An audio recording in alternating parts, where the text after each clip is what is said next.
O mercado pode estar entrando nas semanas mais importantes do ano. E o curioso é que os sinais já estavam por aí. Na queda da dominância do dólar, na tensão no Oriente Médio e o petróleo pressionando para cima. Mas agora tudo isso começou a se conectar. E quando esses fatores se alinham, o mercado não reage devagar, ele se reposiciona. Vamos lá.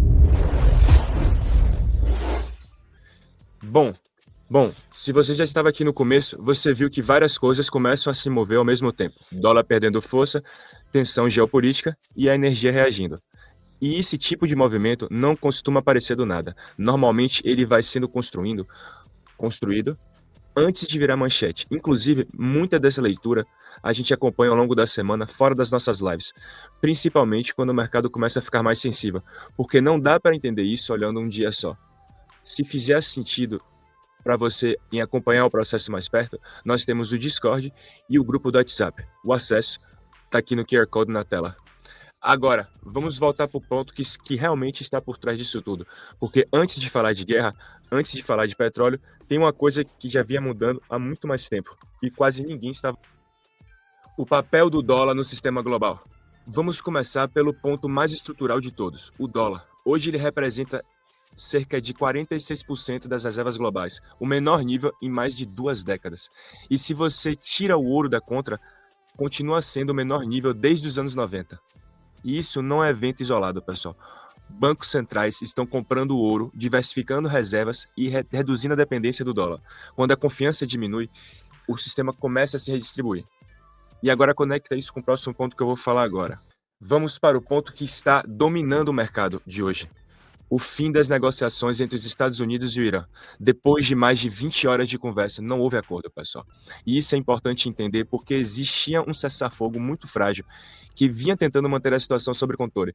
Mas agora esse equilíbrio se rompeu completamente. E o que veio logo depois disso foi um anúncio de uma possível intervenção direta, inclusive com o bloqueio do Estreito de Hormuz pela parte dos Estados Unidos. E é aqui que a gente se perde, porque a gente acha que isso é só mais uma notícia de guerra, mas não é.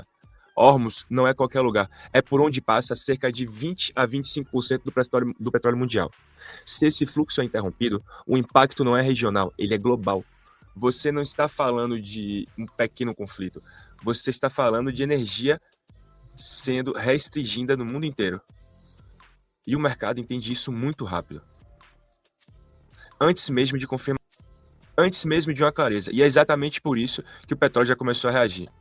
Com expectativa de movimento acima dos 115 dólares. E se você olhar aqui o gráfico, isso não começou hoje. A gente já vinha mostrando esse desenho aqui nas nossas últimas lives. Inclusive, tínhamos até esse trade aqui.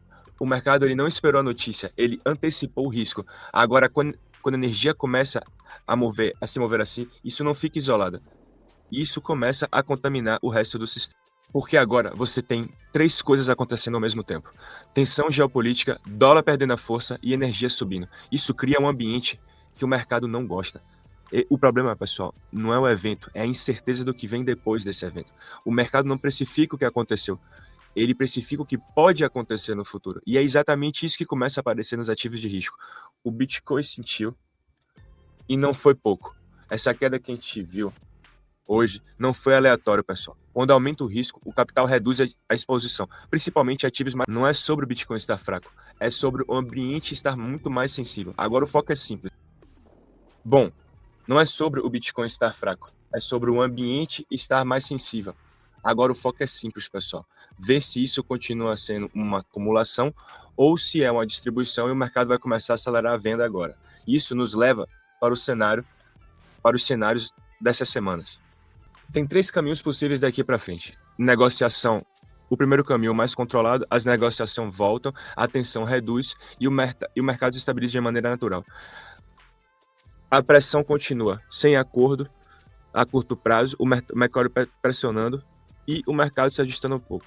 E a escalada, que seria o terceiro cenário, que seria uma volatilidade extrema, não é sobre prever o que vai acontecer, é estar preparado para os 3 cenários. E aí entra o ponto mais. Em momentos como esse, o mercado não avisa, ele se move e depois explica. Quem espera a confirmação normalmente chega atrasado. Se você quer, pessoal, continuar acompanhando esse tipo de leitura, tem um espaço onde essas ideias continuam fora das nossas lives, que é no Discord, e o link está aqui na nossa descrição. E no mais, acompanhe essa semana com atenção, porque ela pode definir muito mais do que parece. Muito obrigado a todos e até amanhã, pessoal.